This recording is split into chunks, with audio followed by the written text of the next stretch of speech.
Okay,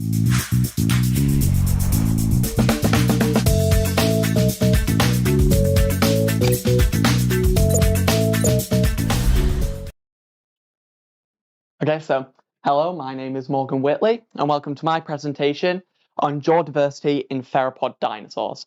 Now, we're very lucky today as I get to talk about theropods for the better part of half an hour, and theropods are awesome. So, to start off with, let's just talk about where they came from. So, 252 million years ago in the Triassic, dinosaurs diverged from dinosauromorph ancestors and split off into three main groups. So these are, you've got the ornithischians, the sauropods, and of course, the subject of today's presentation, the theropods.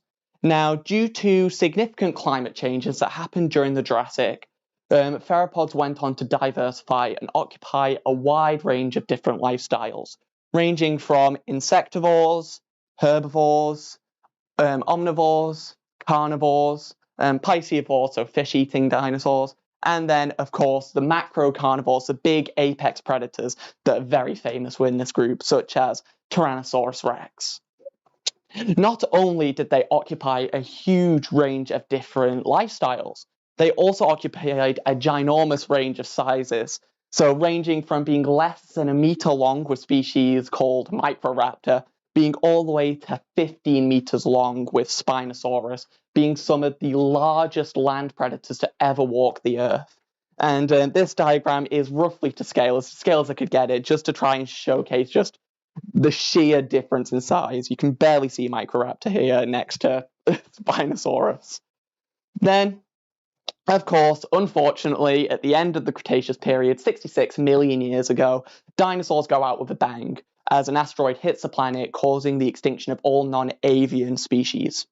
Now, I say non-avian species, as dinosaurs are still around today in their descendants with the birds, which have gone on to occupy their own wide variety of different lifestyles today.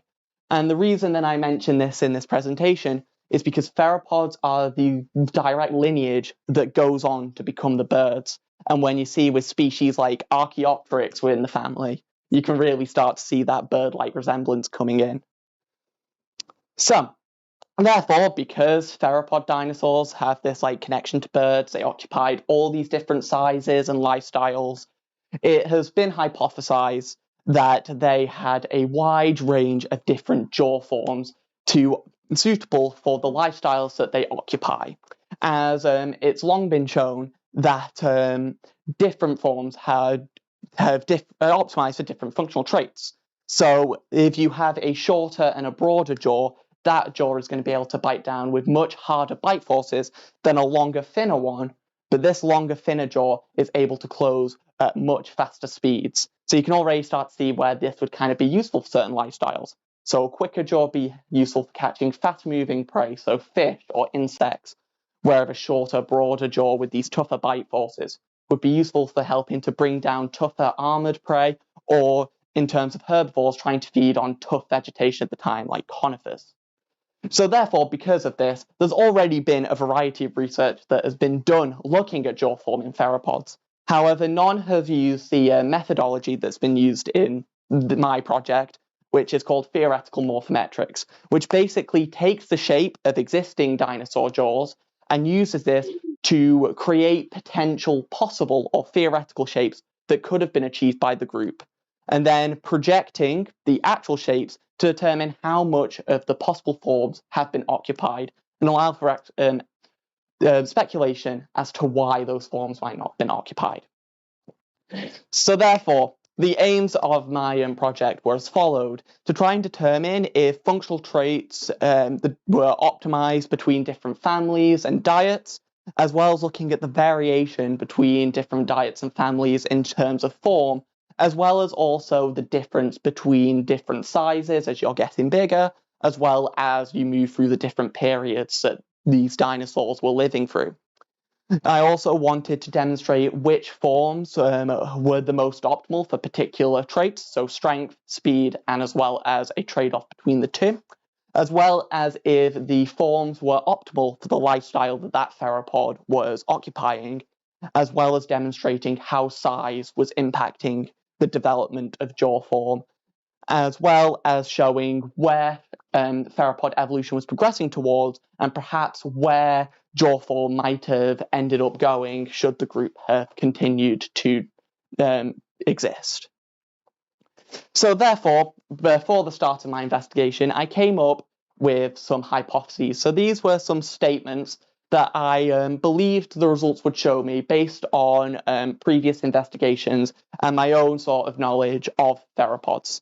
So my first kind of hypothesis was I believed that the piscivores, the insectivores, and the smaller theropod species would have jaw forms more optimal for high-speed forms due to the fact that they're feeding on smaller, faster-moving prey and therefore would need these faster jaws to be successful. Then, on the contrary, I believed that the herbivores and the larger theropods and the macrocarnivores would have jaw forms more suitable for strength due to, in the terms of herbivores, feeding on tough vegetation and the macrocarnivores trying to bring down these large armored herbivores of the time. However, I anticipated that the macrocarnivores would have much stronger forms compared to the herbivores. So then I also anticipated that the small carnivores as well as the omnivores would have jaw forms that were suitable for a trade-off, so a mix of both strength and speed, as they're feeding on a variety of different food sources, and therefore they'd want to have the best of both to ensure that they could be successful in this wide range of food sources. I also anticipated that Megalosauroidea would have the largest variety of form within that group because they contain a variety of different species occupying different lifestyles. So you've got macrocarnivores in the group, such as Megalosaurus, you've got the piscivores, like the Spinosaurus, and then you've got these smaller omnivorous and carnivorous species like Scurryminus. Therefore, because of this diversity of lifestyles as well as sizes within this group, I anticipated there'd be a variety of form as well. And then finally, I anticipated that jaw form would be progressing towards forms most optimal for strength due to the large amount of macrocarnivores that were present within the group.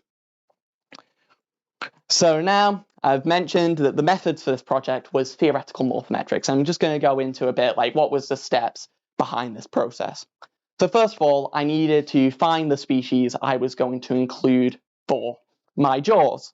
And so I wanted to make sure I was showcasing all of the different families within this group, as well as making sure I represented all the different lifestyles and different sizes that are present within theropods. So this led to me collecting 372 species of theropods, with 55 basal sauropodomorphs and ornithischians acting as an outgroup, so something I could compare theropods to see how much it differentiated from other groups. So once I got my species, it was actually time to get information on their jaws, and this was collected from scientific papers to ensure that it was as up-to-date, the information, and as accurate as it possibly could be.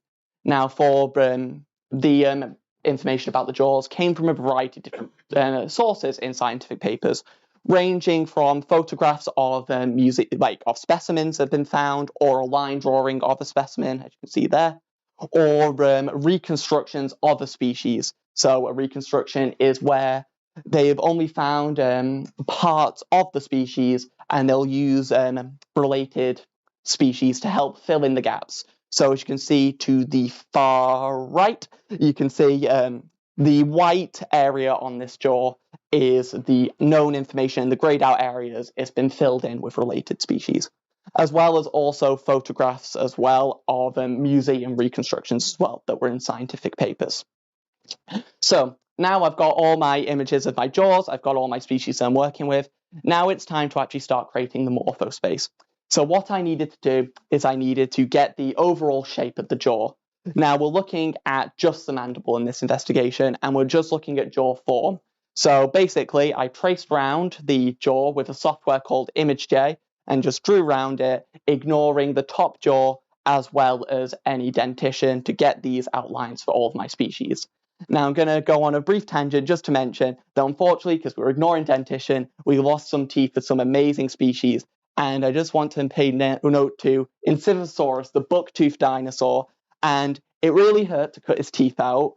and I felt really bad, so we're just going to have a moment's silence for Insiphosaurus. Okay, we've had enough. So now it's time to actually start using those jaws. So to create the morphospace, it was done in a software called MATLAB. And to do this, it needed to understand the shapes of the jaws. So the way it did this was through a process called elliptical foray analysis, which basically is fancy speak for it compared the outline of the jaw to an ellipsis or an oval of roughly the same size. And as you can see, there's all these red points along the surface of the jaw. Now, these are what we call landmarks. This was a point along the surface of the jaw where the analysis would stop and compare to the surface of the oval to see how much it differentiated. Now, to ensure that I was accurately importing the shape into MATLAB, I had it use 1,300 of these along the surface of the jaw, and then you could use a function in MATLAB called the draw function, which would let MATLAB try and recreate the species jaw to see, and you could compare between the two to see if it had correctly understood it. So then it was on to the creation of the morphospace. Once I had those forms, I would just type in the piece of code and it would generate these theoretical shapes in a plot like this. So as you can see, and it goes from one extreme to the other. Now, these theoretical shapes, I told it to generate 1,000 of these to try and showcase the full range of forms that would be possible across theropods.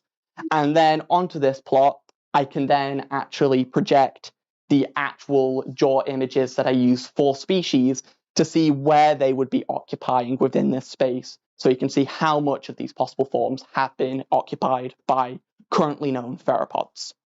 So that's how we looked at form. So now for function, what we did is we created heat maps, which basically would go on top of the morphospace and represent areas of high values for either strength or speed. Now, to look at strength, I used a proxy called von Mises stress, which was basically calculated by finite element analysis and was demonstrating the stress that the jaw experienced during action, so during biting. And basically, it worked under the assumption that we want low stress. If you're biting hard, you don't want to be experiencing lots of stress because otherwise the jaw will break during trying to bite. So for this, we assumed that anywhere that was indicating low von Mises stress was indicating high strength areas. Then for speed, we used rotational efficiency, which is basically the rotation of the jaw joint around the jaw hinge, and basically was the assumption that high rotations will allow for much faster closure. Now, to ensure that these were accurate, these would be calculated 1,000 times for each jaw, and then an average would be calculated for each jaw to ensure that any sort of anomalous results wouldn't have any sort of significant impact. And then to look at a trade-off, basically I created a Pareto optimality front, which creates another heat map that can go directly onto the morphospace, representing areas more suitable for a trade-off, and was under the assumption that low stress and high rotation is optimal. Now, when we look at the heat maps, we'll see that there are darker colors and there are lighter colors. The darker colors are indicating higher values, lighter colors indicate lower values, and any grayed out areas are deemed impossible space, so forms that are either too weak to function or closing too fast or too slowly. So then the final stage was to create a phylomorphospace. So this is a phylogeny, and basically it's a diagram showing the relationships between all of the species within my investigation to show how they were related to each other. Then using this, I could combine it with my morphospace to demonstrate which individual species were causing a certain jaw form on the morphospace, and could also show how they were related to each other, the jaw shapes, to see which direction evolution was progressing towards. So now that we've got an understanding of the methods, now it's on to the results. So here are the four most extreme forms that were created during my construction of the morphospace. And as you can see, the major variations are to length. You've got some longer ones on this side, on the far right, and then close to me, they're much shorter but much thicker. You also have some variations to curvature as well. So you've got ones that curve upwards or downwards, or in the terms of more thicker jaws, rather than in terms of curvature, it changes the direction it increases in thickness towards. So this top one here, it increases in thickness towards the surangula, or where the jaw joint would be. Or on the bottom, it thickens towards the dentary, or the part of the jaw which would bear the teeth.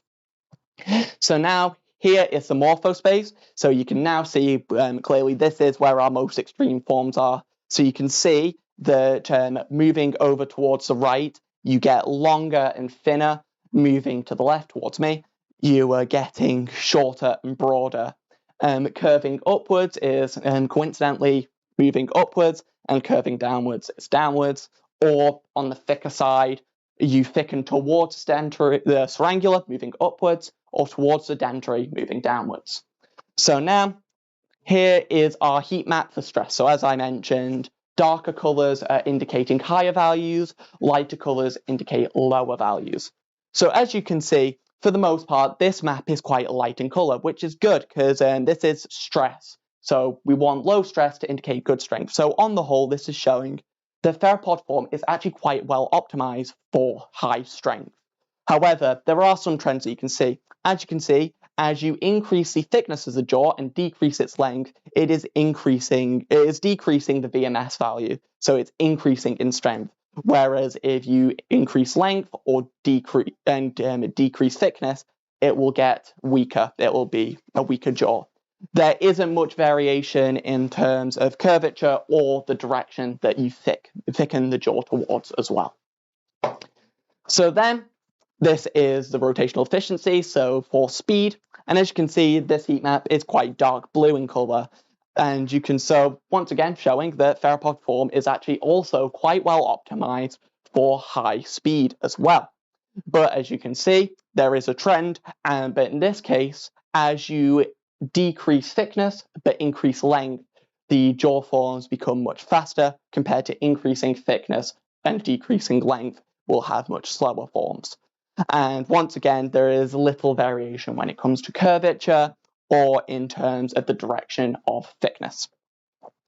So now for the Pareto, representing the kind of trade-off between those two traits.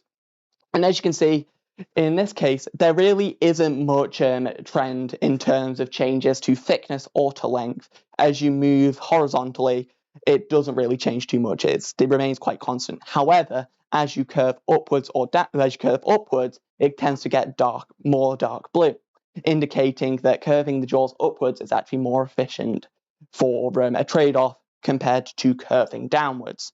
But it is quite dark blue on the whole again, indicating that overall theropod form is quite well optimized for a trade-off. So now we start projecting the species onto this morphospace, and we've grouped them by what family they belong to first. And as you can see, it's kind of a mess in the center. There is a lot of different families all clustered towards the center of the morphospace around a form of average length and average thickness with not much variation in terms of curvature. However, there are some exceptions. The major exception belongs to this group here, which is the oviraptors, which are branching off in a significant direction towards forms which are much broader and shorter, but also have they increase in thickness towards the dentary rather than the surangula. You also have a few species for Allosauridia, Pares, and Ornithomimosauria, which branch out towards these thinner, longer forms, but they don't vary too much in curvature as well, and it's only a handful of species. So when we overlay the VMS heat map, you can see that the oviraptors are branching off towards these forms more suitable for high strength, and whereas when we look at the Allosauridia and Pares and Ornithomimosauria, they are branching off towards these forms which are more optimized for speed, and then the rest of the species are kind of clumped together, well, the rest of the families are kind of clumped together in the center of the morphospace, which is the area most optimal for a trade-off between the two traits. So now we've grouped the species by diet. And as you can see, it's a bit clearer, but there is a lot of kind of chaos once again happening towards the center of the morphospace, where most of the diets are represented. But once again, we have some major kind of branching off groups. Omnivores are the particular biggest group. As you can see, they branch off towards these forms which are thicker and broader and shorter, with herbivores, but omnivores also branch off towards these longer, thinner forms as well, along with the carnivores. You can also see that the macrocarnivores do kind of break away from the major cluster towards these slightly more shorter and thicker forms, and they do thicken slightly towards the Sarangula, but not much. It's only a couple of species. So, when we overlay the VMS heat map, you can see the herbivores and this side of the omnivores are branching towards those areas more suitable for high strength. And the macrocarnivores are also sort of investigating that area of high strength. When you look at the RE heat map, you can see that omnivores are also going into these higher speed areas as well as with the carnivores. And the rest of the families are once again clumped together within these areas for a trade-off. So now we're going to look at how size impacted the results. So I wanted to make sure I accurately captured the different ways size could be playing a role on jaw form and function. So I used 3 different measurements for size. The first one being body length. I used the length of the mandible, the length of the lower jaw, as well as body mass. And as you can see, well, before I say that, it must be noted as well, due to the fact that some species I was unable to find published size data for, I had to exclude them from the construction of these morphospaces. It doesn't change the results, and it keeps like a similar consistency to the previous morphospaces, but it must be noted as it does change the way the heat maps look on the next few slides. So it's just a heads up.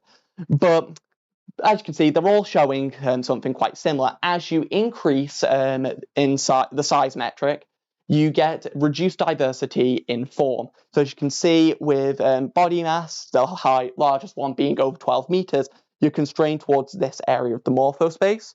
When we look at mandible length, so this is any mandibles over 125 centimeters, this is the most restricted, the most reduced diversity. It's constrained to this area here. And then when we look at size, so anything over 1,000 kilograms, this was the least constrained, but it's constrained to this area, the morphospace. And as you can see, it's always occupying this similar sort of area. So a form that is slightly slightly reduced length and more broad, as well as thickening slightly towards the Sarangula. But these areas are still occupied by the majority of the other lower size metrics that we see as you go down. I think the only exception is when you get to like the smaller ends of the scale, so like the less than a meter, less than 5 centimeters, and less than a kilogram. So as you can see, when we overlay the VMS heat map, you can see that as you're increasing size, you're going towards forms that are more suitable for high strength, but less optimal for speed, and the least optimal for a trade-off. So now, this is when I group them by what time period the species belong to. So, as you can see, as we move through time now, so going from the Triassic all the way to the Cretaceous, you increase the diversity of jaw form. So in the Triassic, you're restricted to the center of the morphospace, towards those forms of average length and average thickness, not much variation in curvature. Then you move into the Jurassic, and they begin to branch out significantly towards these longer, thinner forms, but still occupying that those center forms as well that we can see. And then moving into Cretaceous, the Cretaceous further begins to develop on those longer, thinner forms, but also significantly starts to branch off towards these shorter but broader, thicker forms. So when we overlay the VMS heat map, you can see the Cretaceous is exploring those areas most optimal for strength, but also it's exploring those areas most optimal for speed, but the Jurassic is just solely looking at those areas. And then as we move on to the Preto, you can see that the Triassic, or the center of the morphospace, are coming from areas most suitable for a trade-off between strength and speed. So now here is final morphospace. Now it looks very confusing. I was unsure how to show it, but the main thing that you need to take away is this was just showing where certain species were responsible, well, which species were responsible for those major kind of branching away from the major cluster in the center. So the oviraptors that were branching off significantly towards those broader, thicker forms, it was the species Gobiraptor, Coryphoraptor, and Osoka. As for the Allosaurid, it was Schizanosaurus. The Pares, it was Sinosauropteryx. And Ornithomimosauria, it was Gallimimus. So those were those species plotting in those high speed areas, those longer, thinner forms. And then for the macrocarnivores achieving those higher strength forms, those belong to, of course, Tyrannosaurus rex, Extrixonatosaurus, Thanosteris, Gorgosaurus, and Scorpiovenator as well. And then finally, as I mentioned, I included reconstruction data in my results. So I wanted to see if this was having any sort of impact on the results that I was getting. So I redid the morphospaces, excluding the reconstructed data. So this first one at the top is just the morphospace we've been seeing throughout the investigation. So we're very familiar with this one.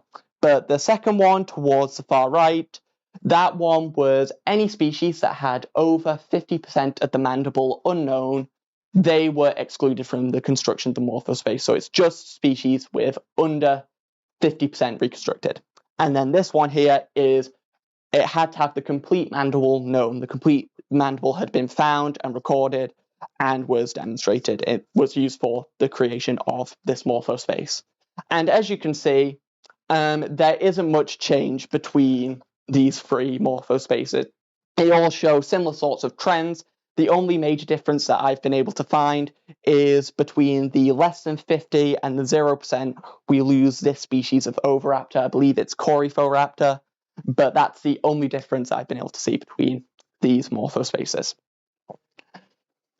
So now we've looked at all of my results. What is this trying to show us? Well, as you could see, we were seeing that both the theropod form was quite well optimized naturally for both strength and speed. Like it did, so therefore, even when a certain lifestyle will require it to prioritize for either one of those traits, it would still naturally be good at the other trait it wasn't prioritizing. This meant that theropod species were always optimal for a trade-off for the most part, meaning that optimality through time for a trade-off changed very little, despite the fact that as we move through time, you can see that they are progressing towards forms that are more optimal for both strength and speed. Now, you can see as well the reasoning behind them progressing through time, and you see this increase in towards forms that are more suitable for strength and speed through time, is because during the Triassic, most of the theropods are small and they're just carnivorous. So I think they're no bigger than like 3 meters long, and all being carnivorous mean they're all occupying similar lifestyles, and therefore there's not diversity in lifestyles. It's not going to be reflected in their jaws.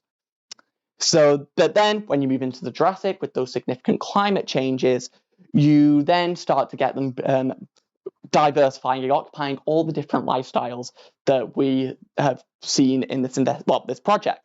So they begin to occupy herbivory, omnivory, piscivory, macrocarnivory, and therefore we start to see that increase in diversity in jaw form.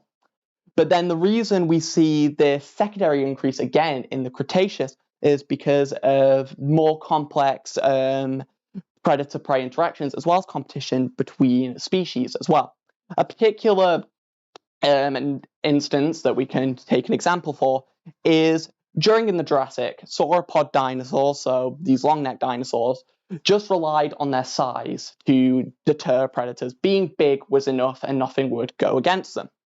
But then in the Cretaceous, we actually get species of sauropods called the Titanosaurs, which actually started to develop bony plates along their back to protect them because there was species that were preying on them. Size was no longer enough.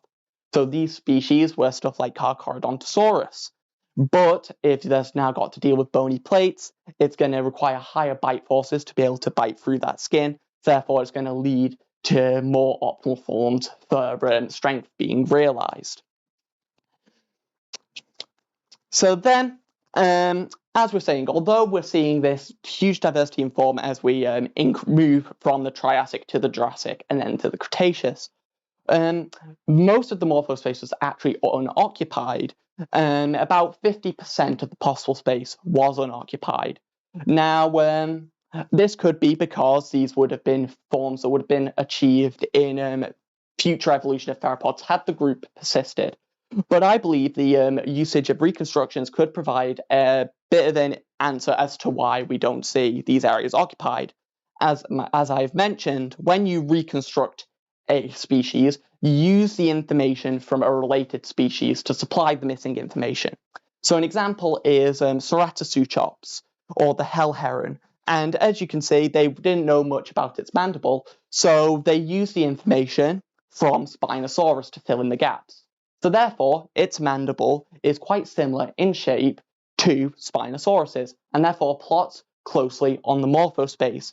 However, this might not be the actual case in life, and perhaps Ceratopsuchops had a drastically different mandible shape to Spinosaurus and could have potentially occupied those unoccupied areas of the morphospace. So now on to the hypotheses. So for the most part, they were proven correct, with piscivores and insectivores being in areas that were having forms suitable for speed, and carnivores and omnivores having forms suitable for a trade-off, and the herbivores and the macrocarnivores did have forms optimal for high strength. However, there was a particularly interesting fact, as I was assuming that the herbivores would have forms that were weaker compared to the macrocarnivores. But in actuality, not only were they occupying areas of similar strengths, in some cases they were occupying areas of far greater strengths than the macrocarnivores. And this was attributed to one main group, the oviraptors. So now, this I believe could be saying a couple of different things. So first of all, it could be saying something about oviraptors' diet. So oviraptors' diet has long been up to debate, and there's been a lot of papers published on this topic.